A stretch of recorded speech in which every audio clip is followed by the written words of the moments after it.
കൊല്ലത്തെ UDF സ്ഥാനാർത്ഥി ബിന്ദു കൃഷ്ണയെ തോൽപ്പിക്കാൻ RSP പ്രാദേശിക നേതാക്കൾ ശ്രമിച്ചുവെന്ന് കോൺഗ്രസിന്റെ പരാതി. CPM ജില്ലാ നേതൃത്വത്തിലെ 3 പേരുമായി RSP കൊല്ലം സൗത്ത് ലോക്കൽ സെക്രട്ടറി ഉൾപ്പെടെയുള്ളവർ ചർച്ച നടത്തി. കൂടിക്കാഴ്ച ദൃശ്യങ്ങൾ മീഡിയ വണ്ണിന് ലഭിച്ചു. ഡീൽ നേരത്തെ തിരിച്ചറിഞ്ഞതുകൊണ്ട് വോട്ട് ചോർച്ച തടയാൻ കഴിഞ്ഞുവെന്ന് കോൺഗ്രസ് നേതൃത്വം പ്രതികരിച്ചു.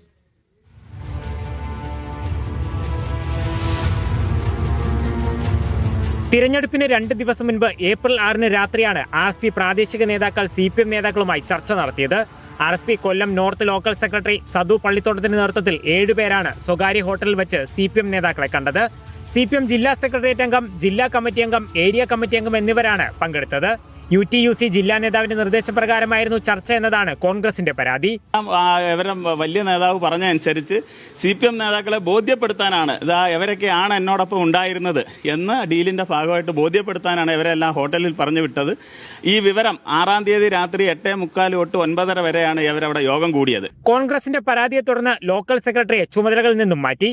തെരഞ്ഞെടുപ്പിൽ സ്ഥാനാർത്ഥിയുടെ ജോലി വോട്ട് തേടുക മാത്രമാണെന്നും അത് താൻ ചെയ്തുവെന്നും ബിന്ദു കൃഷ്ണ പ്രതികരിച്ചു. ഈ തെരഞ്ഞെടുപ്പിൽ സ്ഥാനാർത്ഥിയുടെ ജോലി വോട്ട് ചോദിക്കുക, വോട്ട് പിടിക്കുക, ഞാൻ അത് ചെയ്തു. ബാക്കി കാര്യങ്ങളൊക്കെ പാർട്ടി. വിഷയത്തിൽ പരസ്യ പ്രതികരണത്തിന് CPM നേതാക്കൾ തയ്യാറായില്ല. ജില്ലാ നേതൃത്വത്തിന്റെ അറിവോടെയാണ് ചർച്ച നടത്തിയതെന്ന കോൺഗ്രസിന്റെ ആരോപണം CPM നിഷേധിക്കുന്നു. തിരഞ്ഞെടുപ്പിന് 2 ദിവസം മുൻപ് നടന്ന ഈ ചർച്ച UDFന്റെ സാധ്യതകളെ ജില്ലയിൽ എങ്ങനെ ബാധിച്ചുവെന്നറിയാൻ ഫലം വരുന്നതുവരെ കാത്തിരിക്കാം. കൊല്ലത്ത് നിന്ന് ലിജോ റോളൻസ്, മീഡിയ 1.